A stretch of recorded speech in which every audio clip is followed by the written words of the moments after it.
Hey guys, Zlewikk here. The third part of our idea groups tier list is finally here as promised. I recorded already an admin, Diplo, and today it's time for the military idea groups tier list. And I gotta say right away that this tier list, like this part of the tier list, is gonna be completely different compared to the previous ones. This is because, in my opinion, especially in single player, you can do whatever you want without any military idea groups picked. That's why I could put all of them in C tier, but it wouldn't make much sense.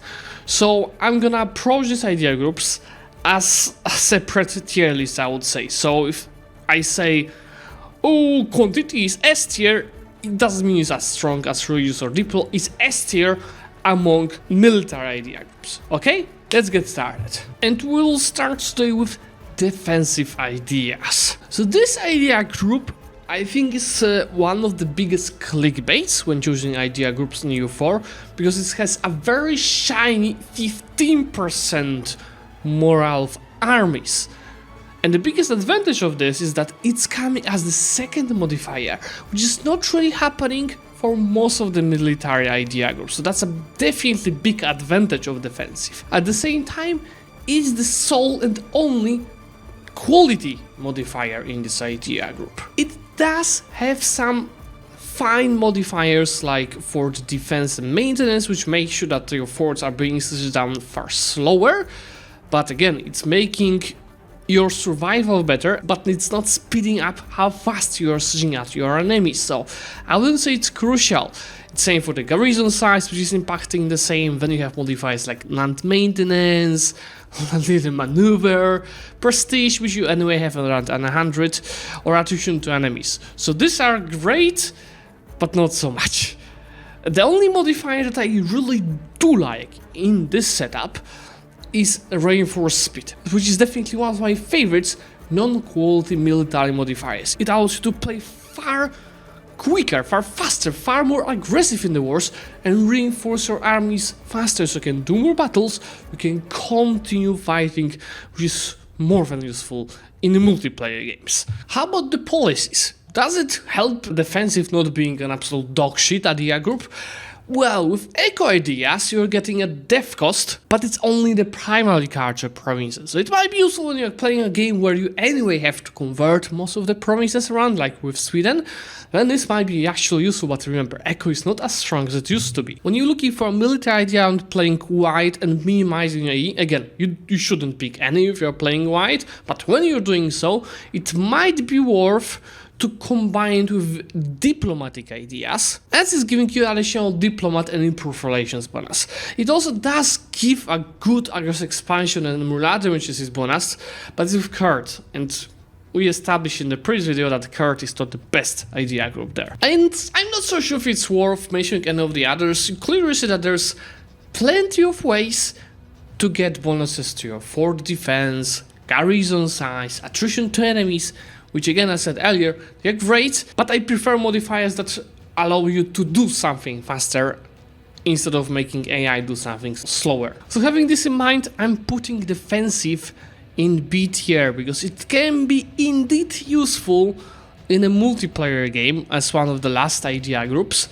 or it can be used for early when you really need to go win the war right now and you need the bonus. So you might take defensive and the first two ideas, then ditch it, although it's around 800 power points, so it's a huge loss. Second idea group to discuss is Mercenary, and it's again one of the new free ideas that got added in the last patch. And I think it's a really cool idea group, useful for very rich nations that do not have many sources of manpower. So you don't have many provinces, but you are a trade empire, like for example Zlewikk. So Mercenary cost and maintenance make them not as expensive to buy and maintain, while Mercenary manpower as well as discipline make their quality actually higher. And keep in mind that the Mercenary discipline is based on your national discipline plus the Mercenary discipline on top of that, so you can achieve a really high numbers of discipline for these units. What I do really like over here as well is that you can hire them without any army professionalist cost,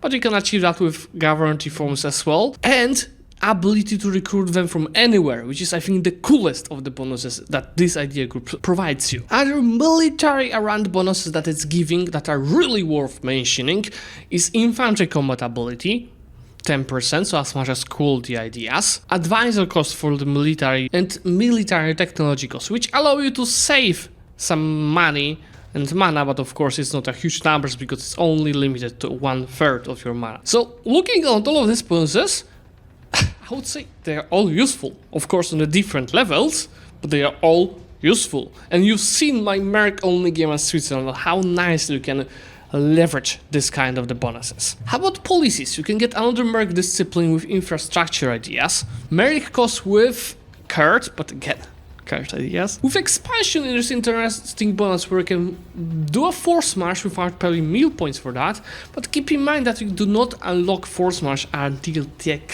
15 on admin, so it takes lots of time to reach this mode of the game. With religious you can get one of the best bonuses here, which is both morale of armies, but also missionary strength. What a cool comparison, right? And then at the very bottom there is can create client states, which normally you can do at Tech 23 on Diplo. Here you can do it a bit earlier, and can be leveraged in a very specific scenarios, like for example in my Shun campaign to create as many tributaries as possible to get mana out of them. So having this in mind, I'm gonna put Merc ideas as A tier, and I'll tell you why. If you're managing your country right, you should not have any issues with manpower mid-long term, which means you don't need to use mercs to not have issues with manpower. So mercenary ideas are useful in very specific scenarios where 1, you're a small country with no manpower and lots of money, and 2, probably in the multiplayer games, although I did not play 1.35 yet, but I will play very soon on my Twitch channel. I think the next idea group to discuss is gonna be super quick, because it's naval. Well, the issue with naval ideas is that on one side they are useless, because especially in single player, if you play and build your navy right, you can beat anyone with the right approach, so you don't need naval ideas.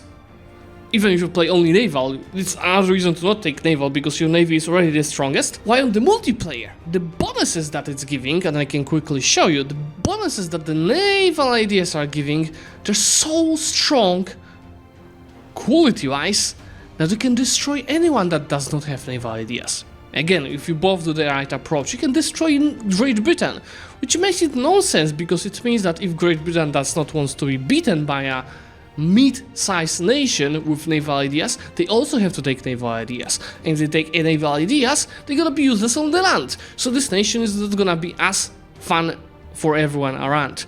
So in the end, it might be the constant cycle, more and more players taking naval being useless. So in many MP communities, there's approach that they just remove naval ideas from the idea groups altogether. Of course, there are some approaches to make it more useful, like decreasing the barrage cost, etc., but it's still not an idea group that I would pick in a single player game. I don't even mention policies because it's all focused on the navy, so I'm so sorry. It goes next to maritime. I mean, it could be B tier, having in mind how strong it is for when you need naval bonuses, but when do you freaking need naval bonuses? C tier. Next idea group that we're gonna talk about is offensive. I would say that offensive is a bit tricky idea group, because the first couple of bonuses are okay, because there are leader bonuses like shock and fire, there's recruitment time, there's precision on land battles, but none of these 4 bonuses are game breaking. When you're playing white and fight constantly, you don't have issues with the leaders, you don't need recruitment time at all, precision on land battles, you don't freaking need prestation in the single player, because you just have so many sources of it. So this, in a single player approach, they're utterly useless. In a multiplayer approach, they're alright, but definitely not as your first idea group pick. The other idea groups just offer you more in the early game. But there are then 3 bonuses that might change your perceptions of this idea group, because you've got siege ability, which is a rather hard bonus to get, and 20% is massive. In single player, just makes your wars significantly faster. While in the multiplayer, of course, if you're in a battle, it's easier to go and break some forts. It gives you force limit, but it's only 15%, and then also 20% special units cost modifier. It used to be force limit, now it's cost. Then you've got discipline, which is also a fairly rare modifier in game, and recover army morale speed, which is 10%, and it's kinda similar to reinforced speed, which allows you to constantly fight more battles, but 10% is not game breaking. Policies are really great in case of offensive ideas. For single player with Humanis, you're getting a no rebel duo, which is national unrest and the years of separatism. You can get another siege ability with innovative ideas. With infrastructure, you're getting artillery versus force, but you have to be super rich because you need lots of artillery to be able to even leverage this bonus. While with Echo, you're getting artillery combat ability, which is really great, but it's in the late game. In the early game, it's not giving you as much.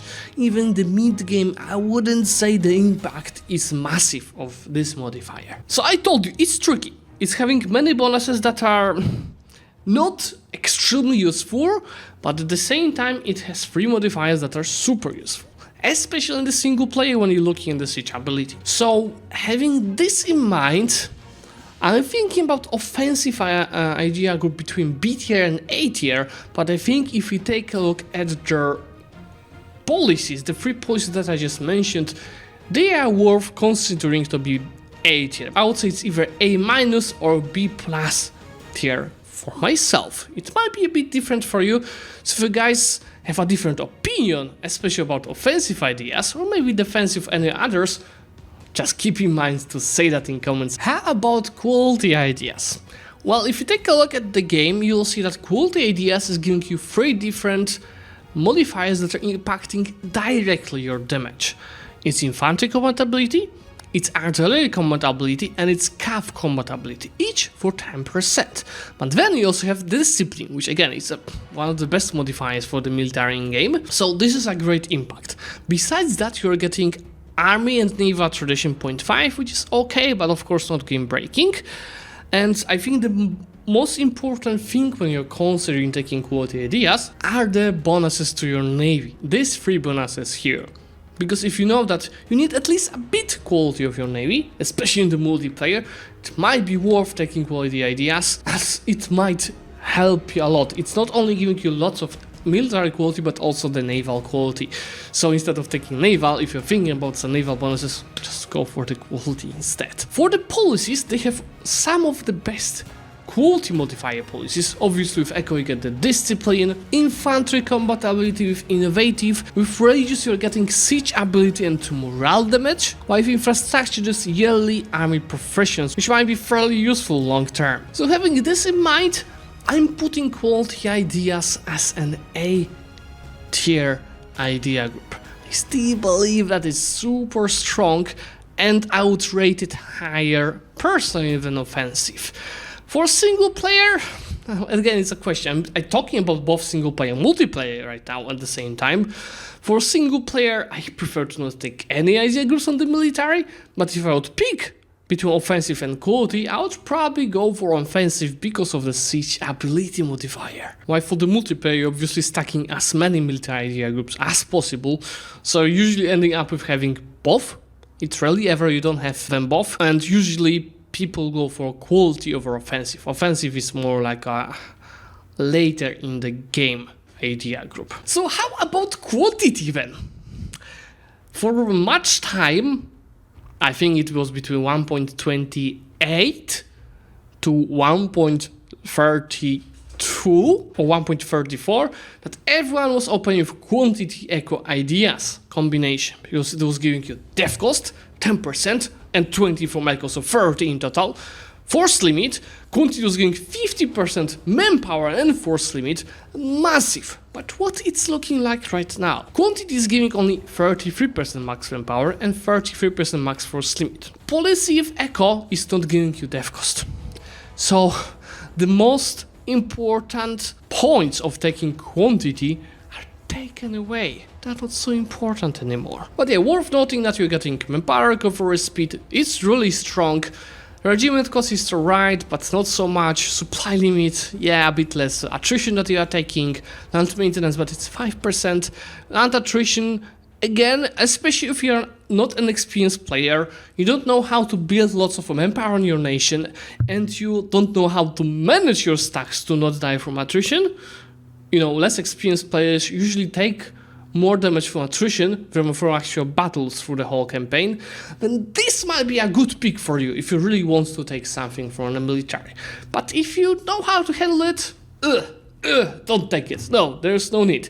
Even on the policies there are many downgrades. Besides the eco downgrade, even the policy of trade, it's not giving 20% good spurs modifier anymore, it's just 15%. Why do you have to keep nerfing quantity ideas, huh? But yeah, worth noting policies for continuity is with infrastructure you're getting reinforced speed and cost. I told you why I like this modifier. You're getting additional morale with religious, and 3 different policies giving you 10% force limit, so you can actually stack a bit of it. And that's expansion, eco, and diplo ideas. So, they're not so useful for the multiplayer either. So having all of this in mind, I would put quantity between C and B tier. It's a hard choice. I would say C plus or B minus right now. But it's B with a big minus. Just keep that in mind before you start comping in the chat section.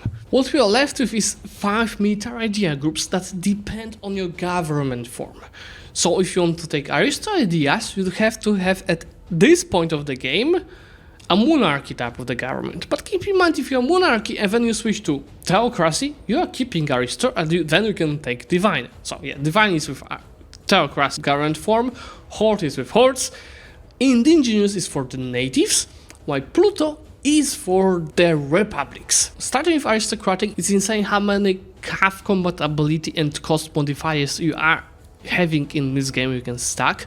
Aristocratic itself is giving you 15% CAF combat ability, 20% CAF cost, and CAF to inf ratio, which is super useful when you want to play CAF only. Then for the other stuff you have a dev cost and 15% manpower, but this manpower used to be 33%, so it also noticed a big nerf. Some useful stuff like general cost, that is 10%, and more interestingly, Leader Siege. Leader Siege is one of the most rare modifiers in game, and sieging faster is something that is super useful. Remember, Ottomans are getting that as an Age of Discovery bonus. Then there's some stuff that can be useful in the single player, so like an extra diplomat, unjustified demands, cost to fabricate a claim, or even a bit of autonomy change bonus, but it's nothing really game breaking. How about the policies? Well, you can get an extra manpower with court ideas and exploration, so not the best combinations, especially for the multiplayer game. There's CAF cost, another one, and tax meta with eco ideas, another CAF combat ability with espionage, and a massive construction cost bonus with infrastructure.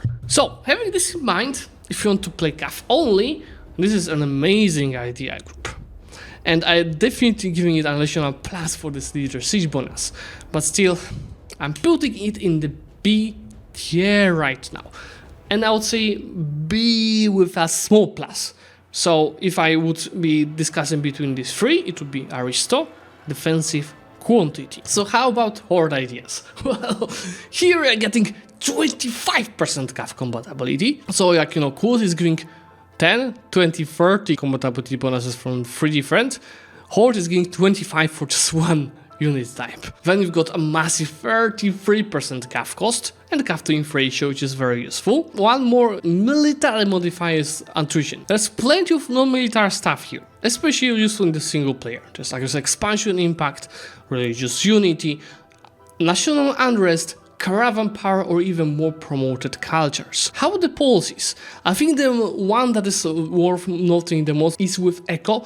33% raising power gain is massive, and you can combine it with another 33% from this current reform. If you're looking for a cool idea for a campaign, stack raising power gain for Horde, you'll see what will happen. But there are also plenty of policies that are giving actual military quality modifiers. You're getting shock damage with expansion, within you're getting damages received, but it's just 5% each. There's a maximum power and recovery speed from administrative ideas. CAF compatibility with espionage, another one. Morale of influence, while with Diplo, you're getting siege ability and shock damage modifiers.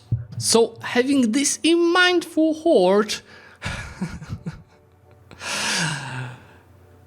it's a tough choice, but I would rate it between B plus and A minus. Remember, for quality modifiers, the CAF combat ability is 25%, so it's super strong, while the raising power gain in the single player modifiers are really convincing, especially for a single player campaign. But at the same time, only hordes can take it, and it's not so easy to become a horde. I mean, there are some ways, but it's not so easy. So I'm struggling between putting it into B tier and A tier, and that's my biggest issue with these few idea groups that are only available for center and governor types, because it's a very limited pool of the nations that can do it. But still, I'm putting a horde on A tier, but it's an A with a big minus, so it's below quality and offensive ideas. Well, how about plutocratic ideas? I would definitely recommend taking it when you're playing a very chill game as a republic, when you want to stack lots of money, but at the same time you want a bit of army modifiers. Well, for the army modifiers, there's not much here. I would say that's a big bait if you want to take it in the multiplayer game, because there's just only manpower, recovery, speed, and morale of armies. And then the other modifiers are fairly nice. You're getting mercenary cost, you're getting monthly inform progress, national unrest, a merchant goods bronze modifier, dev cost, caravan power, and provision trade power modifier. So it's more of an economic idea than a military idea, honestly. For the policies, what's interesting, there are 3 different ones that gives you maximum power with espionage, diplo, and admin, but there's nothing really here for the army quality. So having this in mind, it's hard to say because it varies from single player to multiplayer, and I'll put it in B tier. It's, again, if you're role playing for a tall gameplay as a republic, Pluto is awesome. Maybe not very early, but it's awesome. But for a multiplayer game, stay away from it. Well, how about divine ideas? I would say it's a very similar case. Similar in the way that it's not giving you many modifiers for the military, because it's fire damage received, it's morale damage received, then power in the true faith provinces and prestige from land battles, as well as leader costs. So there are some modifiers around the military, but focus on your quality. Not so much. You might take it very late if it's a multiplayer game, but for the single player game, there are some modifiers that can convince you. There's a death cost here, there's cultural conversion cost or cost to enforce religion on the other nations, a national unrest, but -2, while usually it's -1, and missionary strength versus heretics. Well, how about the policies? There are actually plenty of them to call out. With religious, there's more of armies, trade efficiency and improve relations with trade, manpower with exploration, but exploration, co-creation cost, and years of separatism with eco, which might be fairly useful. Plenty of tolerance with humanist, manpower bonuses with admin. You see, I can call out most of them. There's siege ability with espionage, archery level with contributions to siege. It might be something really worth checking, but it's again with espionage. But espionage also gives you siege ability. So that might be another, idea for a campaign. You find a republic that has siege ability.